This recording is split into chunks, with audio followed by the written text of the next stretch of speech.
called to the booth. It's our Super Bowl show. Chip week, baby. So you know we had to bring in the big dog, man. We brought in the Super Bowl champion himself, 11-time Pro Bowler, 8-time All-Pro. And most importantly, the NFL Pick Six leader, man. I was coming for his ass, man. Rod Woodson. What's up, Hey, I baby? thought you had me, brother. Hey, first of all, I'm happy to be on your podcast, man. But I said, if anybody gonna get me, it's gonna be Talib or Wood. And I'm like, I kept track. And I hope, I was hoping that somebody got me. Tell you what, I was always impressed with your game. Because one thing I loved about you, man, you weren't scared. Most of these guys are scared. Most of these guys are scared to put their foot in the ground and go get that rock. Oh yeah.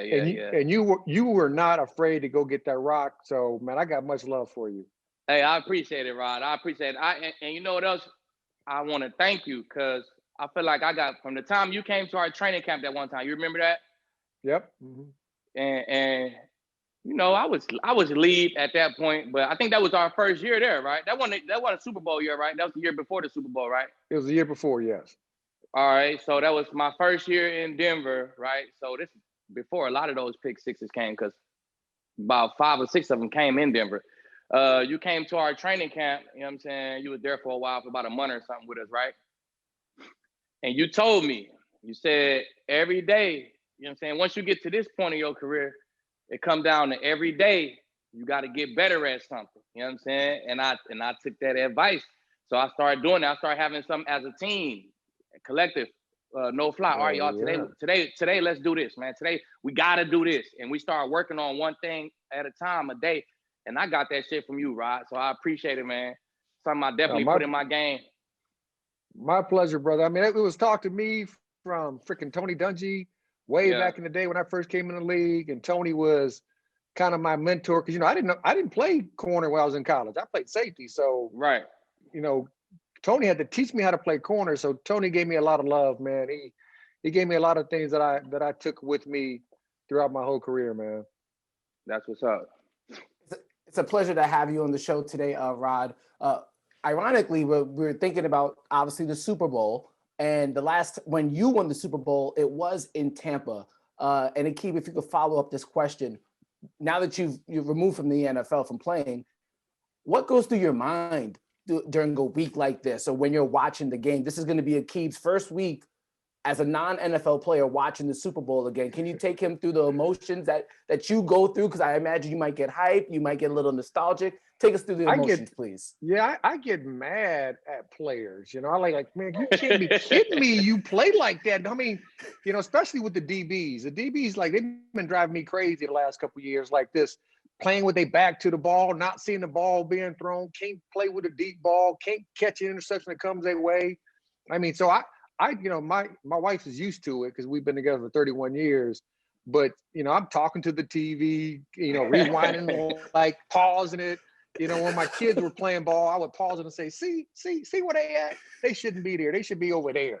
Right. And if they over there, they're going to get the pick. So, I mean, it was fun, but it's frustrating. My first year, I mean, the one thing I really I miss playing, but I miss the guys in the locker room, that camaraderie that we built up. That's the one thing I miss. But watching the game itself, I get frustrated when I see bad play. That's the one thing I get frustrated with. Yeah, definitely. Me too. I always call my son, Jabril, come here.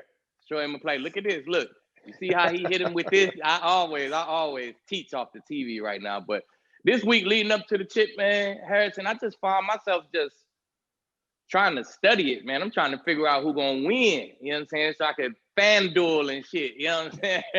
That's what I'm trying to. I like to have a reason to really care about the game. You know what I'm saying? Now that I don't play, I don't have a team, I got to put some paper down or something, man. I got to do something to have me want to enjoy the game. I got to be rooting for somebody or something. You know what I'm saying? So that's all I'm doing. I'm just studying it, man, watching the first game. I'm trying to see how they matched up. After that first quarter, I'm trying to see how the Bucks, how they shook back from that first quarter and lightweight contained the Chiefs a little bit. You know what I'm saying? So that's my week leading up to the game, Harrison. Rod, if you can there's been commentary recently about Patrick Mahomes. people are saying if he wants to catch Tom Brady, he has to win this game. If he wants to take the GOAT title maybe 10 years from now, 15 years from now, he has to beat Brady in this game. How do you feel about that? Well, I mean, listen, he's played tremendous football, man, his first couple of years. The dude he's a generational player. You know, does he have to win this game to get to 10? I mean, to get to 10 Super Bowls? Maybe, yeah. I mean, this is 7 wins, not 10 appearances, but I mean 10 appearances, 6 wins, 10 appearances, 6 wins, 10 appearances. So I mean, he's already been to one, right? Got the victory. This is his second. He's young. Can he get to 10? Can he win 6? They got to keep the team together to win 6. You know, so I think it's a good possibility he has to win this one, to especially if he wants to get to 10. Right. Now to win 6, maybe not, but because he maybe got some he got a solid team around him. He can probably get some more back-to-backs after this. But if he want to get to 10, he got to get this one. Well, I think some of the commentary, and to keep, if you can follow up, I think some of the commentary really specified the fact that he has to beat Brady because he's already lost to Brady in the playoffs before, and this could be the last time he plays against Brady. So it's one of those, you got to do it now if you want to pass him. Whereas even if Brady loses this game, he's obviously, his accolades are so long that he could almost afford it and still keep his GOAT title. But it's something Mahomes. You mean if he wants to be the GOAT? Correct. Oh, shoot, man. I mean, I don't know if he has to get to more than 10. I mean, he got to play in more than 10, or he got to. So what if he play in 6 and he wins 6 and he beat Tom Brady in one of them? That's the MJ right there, 6 for 6. But see, I just don't know if he's going to. Now listen, we can always get to the water cooler, like which quarterback is always a better, which Hall of Famers, the better Hall of Famers. You know, you can always get to that.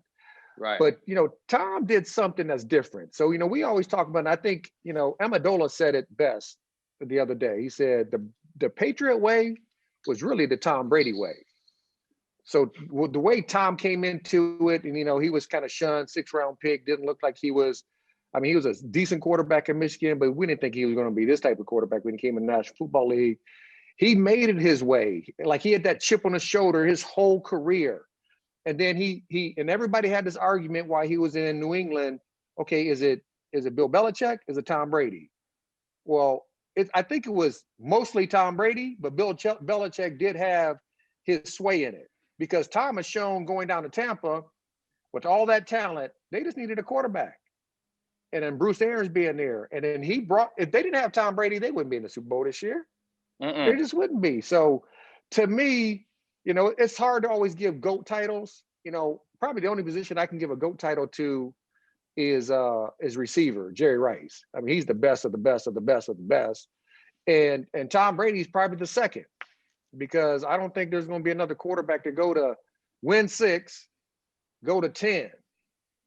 Now, if Mahomes beats him here and goes to and wins 7, then I'm gonna say, okay, he to go. He to go. I think, man, I think he got a chance. I think it's more about the wins than the appearances. And if he do beat Tom in this one, they gonna guarantee keep the team together. You just gotta do it. You gotta figure out a way. And I think how the salary cap is changing now in football, it's gonna be easier to keep teams together. You know what I'm saying? So I feel like if Mahomes had 2 wins before he's 25, he on a great pace to catch Tom. Because I mean, you can look at Tom. Tom took a 10-year break in between his chips. He won 3. He took a 10-year break or something like that, and then he backdoored with 3 more, trying to get 4 more this weekend. So it's just that pace, man. You got to keep pace. You know what I'm saying? So if you got 2 chips, one beating the GOAT before you 25 or while you 25 years old, oh man, I think you on the best pace out of any quarterback we ever had. Yeah, I mean, you know, I look at Mahomes, man. He's so much more talented than Tom Brady, right? Right. Yeah, because you could look at him like when you watching him play. I'm watching him play as a defensive back. Right. This dude backpedals 10 yards behind the line of scrimmage and still throws it 65 yards down the field. That's crazy. See, he got two things. He got two things, Rod. I say he do two things that I ain't never seen a quarterback do playing football, period. You know what I'm saying? The first one is what you said. He got that back pedal, and he still throw money balls off his back pedal, right? So if you try to play man and blitz him, he just going to back pedal away from the blitz and boom, throw a money ball. So then the next thing he got is he make us cover that 55 to 70-yard mark. Like, we don't cover that, right? You know that. I'm used to my fades dropping at 45 yards, maybe 35 yards on some quarterbacks, right? And I could taper down. I don't got to run no 50-yard sprint. I can run about a 25-yard sprint and jump, and that's the ball.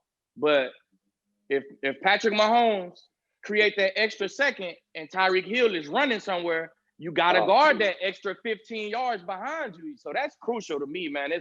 If you could do those two things, that's like DB nightmares, bro, because shit, now we barely could blitz you because all you got to do is backpedal and you still throw money balls.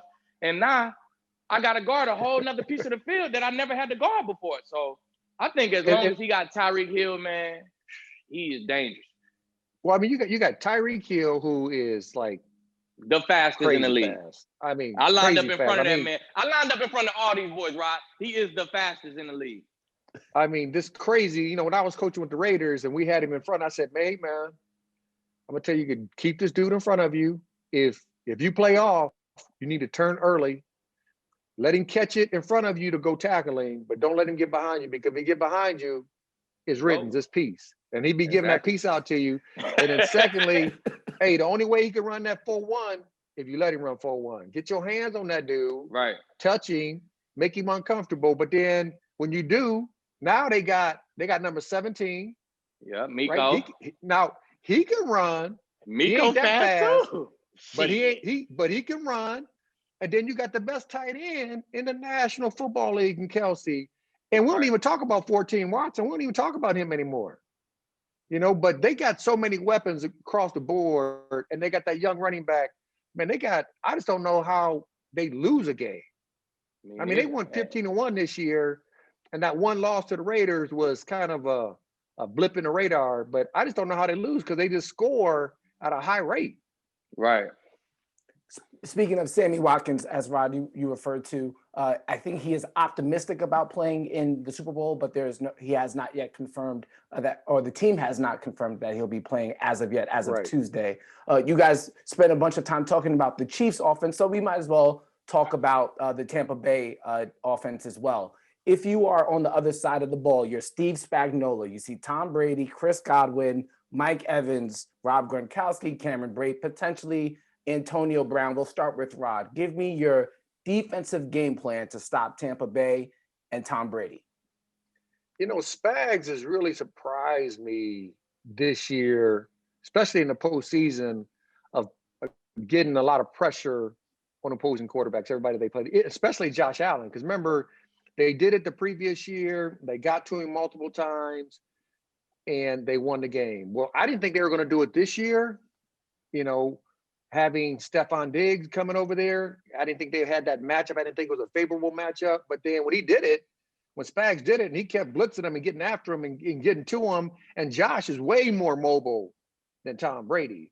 Now, Tom Brady does have some weapons. Having Evans and Godwin and AB, if AB plays, you know, you got big Gronk, you got two running backs. They got some weapons. But if I was Spags, I'll stick to my script. I'm getting pressure. I mean, you got a good front four or front three. You guys can run and play and cover. So I would stick to my script. I would pressure from inside. I would try to get that pressure on the times that you don't think that they're going to pressure you, not on the second and mediums, but those first and longs and whatnot. That's when Spags was blitzing in the previous weeks. So I would think that he's going to do something of that nature, because he believes that his DBs and linebackers can cover one-on-one long enough to get to Tom Brady, because Tom Brady's not that mobile. We all know that. So I think that's going to be their game plan. And Tom Brady's been very vocal about his disappointment about losing the Super Bowls to the Giants, which Steve Spagnuolo was a defensive coordinator for. Mm-hmm. So there's some level of familiarity there as well. Aqib? I agree with Rob, man. You gotta, if you want to beat Tom, You can't play zone. You sit back and play zone, he gonna dice your ass up, man. That's one of the things him and Mahomes got in common. You can't play zone against them because they just too smart, right? So you gotta blitz them, you gotta put some pressure on them, and you gotta play man. Now they got a bunch of weapons over there, but they got them 6'3", 6'4", them bigger body weapons. So I think that's why the Chiefs was successful the first game, man. They matched up decent with them guys. They got an early lead. They was able to play some coverage, but they match up decent, man. They got them big corners. Big Ward, that's a big corner. Breland, that's a big corner. They match up with Godwin and Evans good.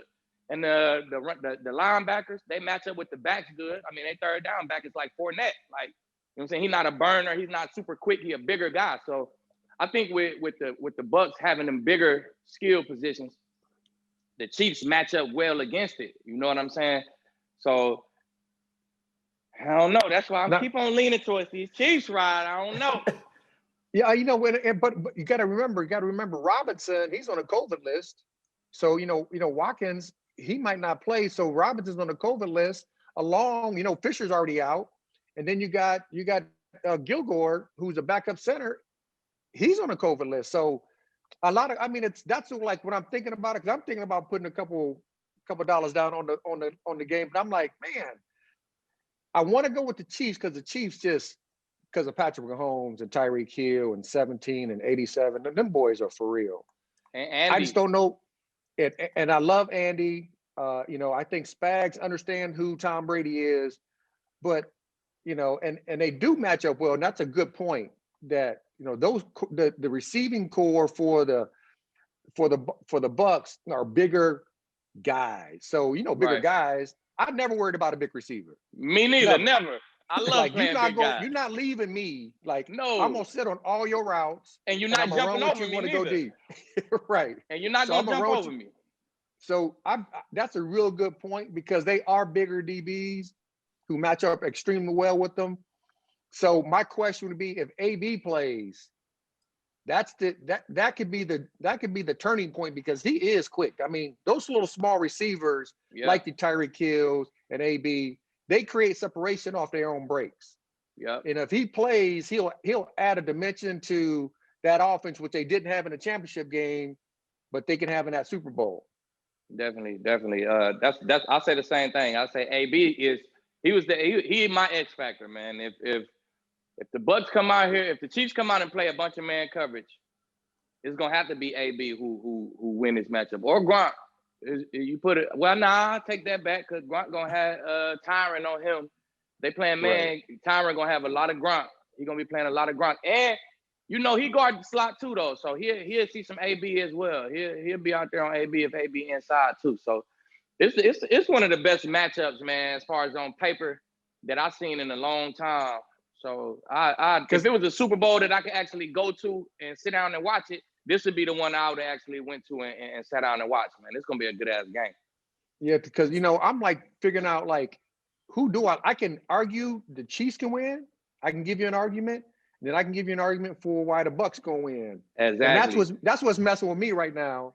Like I'm overthinking it, but I'm like, okay, I got an argument for these dudes, for the red team, and I got an argument for the Bucks. So, dang, who do I bet for?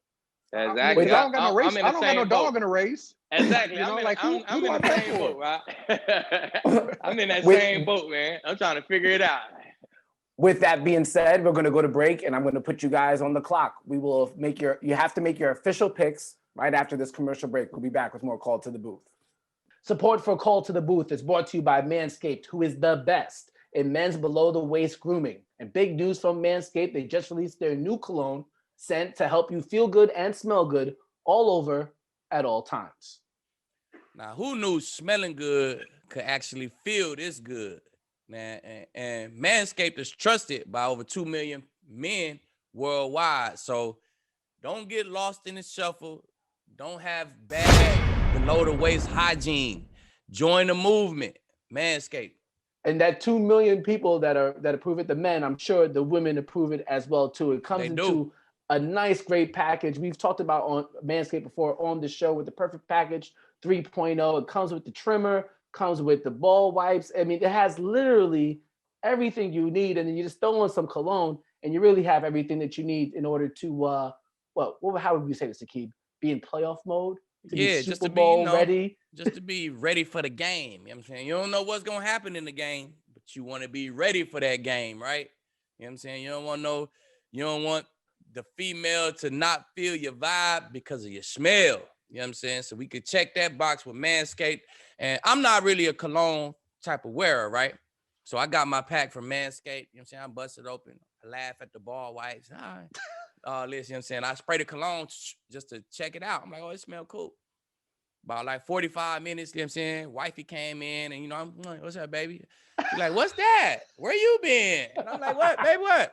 And she like, man, the cologne. I said, what you got on cologne? I said, smell good. She said, yeah, it smell good. So look, she think I was about to go do something or coming from somewhere. That's the vibe the smell gave her. You know what I'm saying? So y'all better get on board with it, man. It's the truth.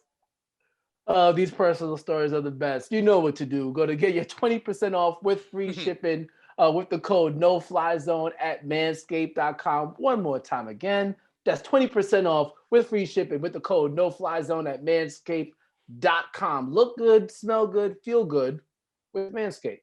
We're back with more Call to the Booth. Harrison Sanford, Aqib Talib, Hall of Famer Rod Woodson. It's been a fun episode so far, and as Aqib alluded to, Super Bowls are a little bit more fun when you got some chips on the line. So there's some prop bets that we are going to go through, but we're going to get to some more funny ones first as well, such as heads or tails. Who you got, Rod? What do you always pick if you were making a selection? Tails never fail. Tails never fails. I'm going with heads is what I said. There you go. If you are, let's say if you had the choice, do you want to receive first in this game or do you want to kick off first? Both of you guys. Go ahead, Rob. I want to kick off. I want to get the ball in the second half. Definitely, I'm the same. I want to kick off and receive that second half for sure. Do you guys remember the color of the Gatorade when you won? Oh heck no. Normally it's yellow stuff. I think ours was light blue. I was a little part of it. The distraction, you know what I'm saying? So if I can remember clearly, I think it was light blue. It was light blue Gatorade. Got a color choice for this one: orange, clear, red, purple, blue. Again, these are the funnier ones. I'm gonna say blue. Red. Okay. And then finally, this is the last of the obscure props. The national anthem, over under 2 minutes. Who's singing and if you have a story behind your national anthem or halftime performance experience, that'd be great as well. National anthem, over under 2 minutes. It's a Who's singing the national anthem? Yeah, it's a 2-person national anthem. It's Jasmine Sullivan and Eric Church. Jasmine Sullivan? Oh, she gonna blow now. Over 2 minutes. She gonna put the extras on all that shit. I say over 2 minutes. Before we get into more hardcore football things, do you guys remember being in the locker room during the halftime performance? Did you ever want to look at it? Did you ever go back and look at the halftime performance? Because nothing. Heck no. It was too long. I was like, let's go play ball. Right. That Super Bowl halftime I'm getting cold. Is like 30 minutes. You know what I'm saying? Super long. But we did have Super Bowl 50. We did have Beyonce, I think we did have Beyonce. So I made sure I checked it out on the replays, though. There you go. All right, let's get into some real stuff now. All right, game picks. Chiefs are -3 with the over under of 56.5. Rob, you want to go first and then keep back it up? Man, you know what? I'm going to take the Chiefs.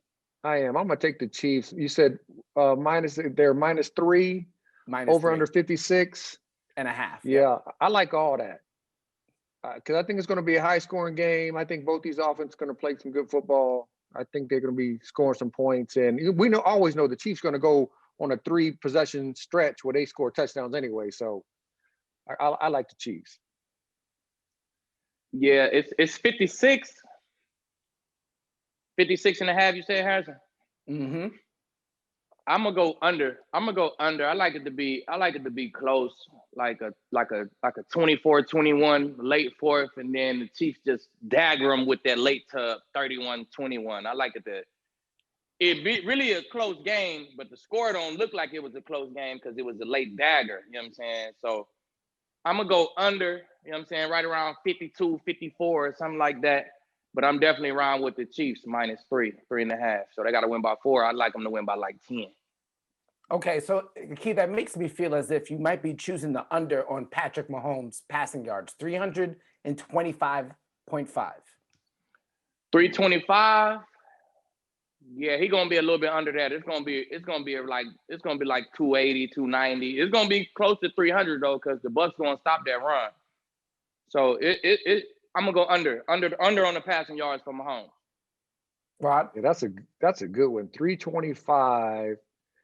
Because I'm thinking they're gonna get up, try to run the ball a little bit, but Andy's still throw happy, you know. And then my thing, if Todd Bowles play man to man, listen, number 10 gonna find number 35 for the Bucs. He gonna find Dean, and I like Dean as a player, but when you got a tall player versus a small player who can run, I think Patrick Mahomes is gonna get over 325. All right, well, that brings me to Tyreek Hill. We saw what he did to Carlton Davis in that first matchup. Had 203 receiving yards in that first quarter in their earlier matchup this season where the Chiefs did win. His over-under for this game is at 95.5. Right, I'll let you start. Over-under 95.5 receiving yards for Tyreek Hill. Oh, I'm going over. Because he's going to have one 60-yarder. So I'm thinking he'll get a couple more to get over 95. So I'm going over 95. I agree. I'm rocking with Rod. I'm going over 95. He's gonna be at about 100, 110. 2 tugs. Okay, they so play too much man. Bucs play too much man for him not to have over 100. All right, let's jump over to Tom Brady now. His over/under for passing yards is 295.5. Keith, what you got? Over. I think it's gonna be a lot of passing going on. Like Rod said, I like the Chiefs to hop out in front early, put a little pressure on him, make him throw the rock around. And I like them to be coming from behind at the end while the Chiefs playing there, we going to make you take 6 minutes to score defense. You know what I'm saying? So they're going to be giving up a lot of underneath stuff. So I like Tom to be in them 300s. Yeah, I'm over the 295. I'm over that. I think he'll get some of those late yards, down the backstretch, and he'll get over 3. Mike Evans, 63.5 receiving yards. Rod? Oh, snap. What? That's disrespectful. Disrespectful. You know what? I mean, I say he's going to get over. I know they're going to challenge him, but, I think, Tom will hit some back shoulders. He's going to hit him in the red zone a couple of times. I believe he's going to be closer to 90 yards, receiving yards, so I give over. I agree with Rod. I'm gonna go over for Mike. The Chiefs play their handful of man too. Spag like the blitz, play that man, and you could match up. I said they match up good with him, but you can't stop Mike. You ain't gonna stop him, so he gonna do his numbers too. Aqib, you talked about Tyrann Mathieu potentially checking Rob Gronkowski. Rob Gronkowski, some might see this as disrespectful too. 29.5 receiving yards. Oh man, 29 and chip. They got a screen for sure and about 2 good play actions set up for Gronk, and they got some red zone action, but he gonna get 29 on one play, man. He'll have a 30-yard play himself, a pass. So I'm for sure going over. That's majorly disrespectful to my dog Gronk. That is 29.5. Yeah, you're right, because they've been hitting Gronk with some screens. Mm-hmm. They've had like one every other game. They're going to look for him in the red zone. They always throw those little, number 2 fades, fadeaways from the number 2 spot. They're going to have one of them backers on him. He's going to back shoulder that. So, yeah, I believe he's going to be way over 29. Yeah. Disrespectful, man. All right, let's go to one more. For sure. Let's go to one more prop bet, and then we'll get up out of here. All right, Travis Kelce. This one may be a little bit more respectful to you guys. Rod, kick us off for this one. 94.5 receiving yards. Travis Kelce. Man, Travis Kelce, is the real deal now. This dude can play. Now, you know, they got some good safeties, they got some good backers who can run, but one of their Achilles heels is covering the tight ends when they're in the flex positions. I like Travis Kelce, so I think he's gonna be over. I think he's gonna ball out again like he's been doing this whole postseason.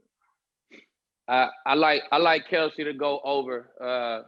He the matchup nightmare, man. You can't play Tyreek Hill, man. But if you do play him, man, you can lean that safety over there and help him, right? You're not gonna lean, if you play man, you're not gonna lean the safety to Kelce. You know what I'm saying? Just because that ain't how you do it. You lean the safety to the speed. You know what I'm saying? Or you keep him in the post. So if you play man, Kelce gonna go crazy. If you play zone, Pat Mahomes gonna throw it to him every play. So for sure, over 90. All right, and then before we get out of here, 2 more quick questions, and these are not props. Rod, can you name somebody who we haven't named before that's going to be an X factor to this game, and Aqib, if you could follow up for either team? For either team, somebody who's going to either make a play or is going to do something that's going to change the whole landscape of the game that people will be talking about for the rest of the year. I think it's going to be Hardman. I mean, he can do it. He can do it on special teams. He can do some of those reverses. They do those speed sweeps. Obviously, he's a receiver, so he can go down the field. So I think he's going to be one of those guys that makes one of those key plays for him to get him over the top. I'm gonna go with this. I really hope this don't happen because this probably gonna mean I lose my bet, right? But I'm gonna go with them. I'm gonna go with them backs, man. Fournette and Jones for the Bucks. Because if they get to toting that rock on the Chiefs, it's gonna get ugly. You know what I'm saying? And play actions, all that stuff. That middle gonna be open. So I'm gonna go with them backs. I'm gonna go with them backs for the Bucks, man. If they could potentially be the X factors in this game. Well, let's go to that prop bet then real quick, Aqib. 48.5 rushing yards for Leonard Fournette. Over. Rod? Oh, yeah. I think it's going to be over because Kansas City doesn't have a stout run defense. They have been vulnerable at that time, right? At times throughout this year. So I say over the 48. Right. See, Kansas City Chiefs defense in general, they bend, but they don't break. They give up yards, they do all that. But when they need them stops, when they gotta have them stops, they always make them stops. But them boys could have 100 yards apiece before they have to make them stops. You know what I'm saying? That could be an overtime or something. You know what I'm saying? So I'm definitely around with that over. Rod referenced earlier in the show that when he watches the game, sometimes he'll pause it and say, this DB could have made this play, this DB could have made that play, things of that nature. So before we get out of here, it made me think, Aqib, is there a pick six, and now that we have Rod here, is there a pick six that you wish you had? It is. Is there one that still kills you? Oh my God, it is. It was 2010. I remember it like it was yesterday. It was week 10. Let me see. I came in 08, 09, 10. It was week 10 in 2010. We was playing the Falcons. We had on our creamsicle throwback jerseys. You know what I'm saying? Matt Ryan threw a stop route or a hitch or something to Roddy White. I broke on that shit. Hit me in the chest. Boom. It easily was touchdown number 2 at the time. And it was interception number 7 on the season, right? So I'm finna be at 7 picks, 2 touchdowns, finishing week 10 game, right? I'm at my all-pro shit right now. I dropped that shit, boom. Next series, chasing down the fucking run play, Rod. Tore my hip flexor, out for the season. So I finished the season with 6 picks, 1 tub. I should have finished it with 7 picks, 2 tubs. But I always said, if I would have got that pick to the crib, I would not have been running down that fucking run play. I would have been chilling. I would have been in cruise control mode for the game. You know what I'm saying? So shit rolled downhill, man. It got all bad. But that's for sure, my one pick. I definitely know it was one of the easiest touchdowns, easiest catches of my career. So Rod, there's this like tradition that the famous Miami Dolphins do. Every time an undefeated team gets their loss during the regular season, it keeps them as the one regular season team, and guys pop champagne and things that however they want to celebrate. So when you heard Aqib Talib, who's on your ass for that pick six record, decided to retire, what you do? I was like, woo. I mean, I don't celebrate. I don't really celebrate because, I love to see my brothers break the record. But I was like, in the back of my mind, I knew Talib, he can take that thing to the house every time he gets him a pick. So when I saw him retire, when it came across the ticker, I was like, man, the first thing I was like, man, I'm sorry to see that he's retiring. Secondly, I was like, shoot, I still got my record though. Who next? Like, who the next closest guy? Hey, but you know who you gotta look out for though, Rod. Real shit. MP. My dog Marcus Peters, hey. Oh, no, yeah, shit. Yeah. He on some shit. He had like 5 and he in like year 5. I'm like, yeah. He's got 6. Do it. He got 6. Yeah. Look, he had 6 and he finna play year 6 next year, I believe. You know what I'm saying? Or he just finished year 6, one or the other. This was year 6, yeah. Okay, he just finished year 6 and he had year 6. I'm like, look, he like us, Rod. He built like us. He don't give a fuck. He gonna trigger, boom. And when he get it, it's straight. It's straight. He like me. Every time in practice, every time we get a pick in practice, we go to the crib, we practice that shit. So that's right. He like that, yeah, man. He got me nervous. I like Marcus Peters. Marcus Peters from Oakland, man. So I've been watching Marcus since he's been in high school. So, he's probably the only guy in the league that can get to that point. He the only one. And then Jink up there too on the low. On the low, Jink up there. Janor, he up there. Jack Rabbit up there. Jack Rabbit up there. Jack Rabbit up there too. He up there with 8, but he a little older though. You know what I'm saying? His window closed in a little bit. But he puts his foot in the ground. He go get that. But he put his foot in the ground and he go get that thing too though, like a mud. So them 2 guys right there, man. I'm telling you, MP a lot younger. That's why he making me nervous. He ain't even figured it out. He can get there. He can get there. Aqib, before you take us home, you guys, can you make your picks? Player most likely to get a pick 6 in the Super Bowl. We've seen Tampa Bay make plays over the last 2 weeks, and obviously the Kansas City Chiefs can as well. Tyrann Mathieu makes plays all the time. Player most likely to get a pick 6 in the Super Bowl. Then Aqib, take us home, please. Go ahead, Rod. For me, I'm going to go with, because they play man and they play some of that cover 2. So I'm going to go with Carlton Davis getting a tip off the cover 2 in the flat. Ain't nobody gonna be in front of him, and he can get that pick 6. I love Carlton Davis, man. Speaking of you, Harrison and him already know. I've been on him all year. Like he one of them guys, man. He got that heart the heart that it takes to be one of the top 5 corners in the league. He got that. You know what I'm saying? He got that. So I'm gonna go with pick 6. I feel like Mahomes gonna tackle somebody if they get a pick 6, but I don't know if Tommy gonna tackle somebody. You know what I'm saying? So I'm gonna go Breland, man. Breland recently switched his swag up, man. If you put a picture of Breland up and you put a picture of Lieb up, man, his uniform swag is similar to Lieb's. You know what I'm saying? With the white tights, he switched around because you had a team color, you had white at the bottom, right? I always switched it around on their ass. I had white at the top, team color at the bottom. And the uniform dudes, they never know this shit, right? They just see like, okay, he got his white showing. I switch it around on their ass. So look, Breland done switched it around. He done had the lead swag going. So I'm rocking with Breland, man. He gonna get a pick to the crib. Straight off the lead swag. Straight off the lead swag, baby. Let's go, Breland. Let's go, 21. Take us home, Aqib. Hey, Rod, I appreciate you, man. You already know. So much respect for you, man. Anytime I can get on the down FaceTime, Zoom, and chop it up with you, man, that's always an honor. I always looked up to you growing up, man, playing this game. So I appreciate you coming on, man. And appreciate it, brother. You already know. Hopefully we can get you back on again this offseason, talk some DBs in the draft or something like that, man. But definitely appreciate you. Hit me up, man. Anytime I do anything for you, brother.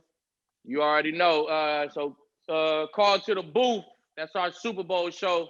Y'all subscribe, rate, and review, man. Check us out.